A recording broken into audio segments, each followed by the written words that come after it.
พรรคเฮาสิได้สู้สนนำพาประเทศชาติหลุดพ้นออกจากความทุกข์ยากและสืบต่อสร้างให้เป็นประเทศกำลังพัฒนาที่มีรายรับปานกลางและค่อยๆยับขึ้นไปให้เป็นประเทศที่มีรายรับสูงอันนี้แม่นคาดหมายสำคัญเพิ่นได้กำหนดทิศทางเพื่อสืบต่อนำพาพรรคเฮาให้มีความหนักแน่นเข้มแข็งมีคุณธาตุการเมืองมีคุณสมบัติที่หนักแน่นเข้มแข็งมีความสามัคคีเป็นปึกแผ่นและกับภายในมีความเป็นเอกภาพสร้างพรรคให้มีความปลอดภัยเข้มแข็งและหนักแน่นเพื่อสืบต่อเป็นแกนนำในระบบการเมืองของพรรคเฮาในนั้นเพื่อจัดตั้งปฏิบัติโครงการการเมืองดังกล่าวให้มีผลสำเร็จจะได้พร้อมกันปลุกระดมกำลังแห่งของทั่วปวงชนลาวทั้งชาติทุกสันคน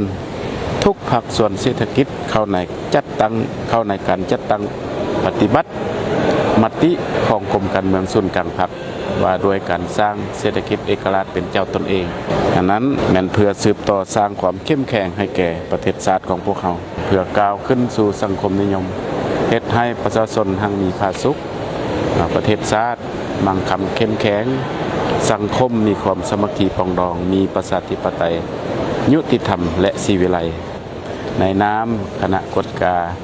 ศูนย์กลางพรรคองค์การกฎการแห่งรัฐและองค์การต้านการซ่อรัฐหวังหลวงนี่ข้าพเจ้าคิดว่าพวกเฮาจะได้สืบต่อจัดตั้งพันขยาย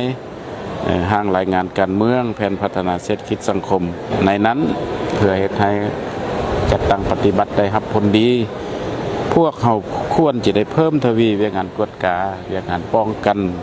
ต้านและสกัดกั้นและแก้ไขพยาธิอัตยาสิทธิ์การสลัดบังหลวงให้มีความเข้มงวดเด็ดขาดกว่าเขาอันนี้ก่อนอื่นมัดต้องสร้างพรรคเฮาให้เป็นพรรคที่มีการจัดตั้งที่เข้มแข็งมีความสามัคคีเป็นเอกภาพทางด้านแนวคิดและการกระทำนั้นสร้างพรรคให้ปลอดภัยข่าวสะอาดมีความเด็ดขาดเข้มงวดในการป้องกันต้านและแก้ไขเพื่อกำจัดปัดเป่าพยาธิอัตยาสิทธิ์ปรากฏการย่อท้อและการซ่อลัดบังหลวงอยู่ในกงจักรของพรรคของรัฐและก็อยู่ในสังคมที่จะได้สืบต่อปรับปรุงรูปการวิธีการกวดกาเฮ็ดแนวใดเน้นใส่การกวดกาปกติเป็นต้นต่อกวดกาเฉพาะกิจกวดกาตามมติคำสั่งเป็นสำคัญปฏิบัติหลักการกวดกาทั่วถึงเลิกซึ่งโปร่งใสแก้ไขปัญหาถูกต้องยุติธรรมและยุติธรรมและทันการพวกเขารับรู้ว่าระดับความรู้ความสามารถของคณะกวดกาแต่ละขั้นพวกเรานี่ยังมีด้านอ่อนสันอันนี้เป็นเวียกงานสำคัญที่พวกเราจะต้องได้สืบต่อยกสูงความสามารถด้านวิชาเฉพาะให้พนักงานกวดกาอยู่แต่ละท้องถิ่นนี่นับมือมีความเข้มแข็ง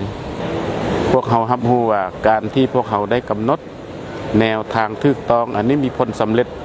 ในเบื้องต้นแต่ว่าการจะเฮ็ดให้ประชาชนได้รับผลประโยชน์จะเฮ็ดให้ชีวิตการเป็นอยู่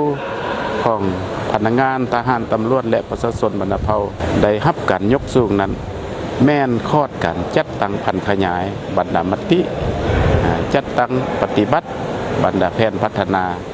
ลงสู่ท้องถิ่นจึงสิเฮ็ดให้ประชาชนได้รับมากรับผลจากการจัดตั้งปฏิบัติแนวทางของพรรคของพวกเขานี่นะ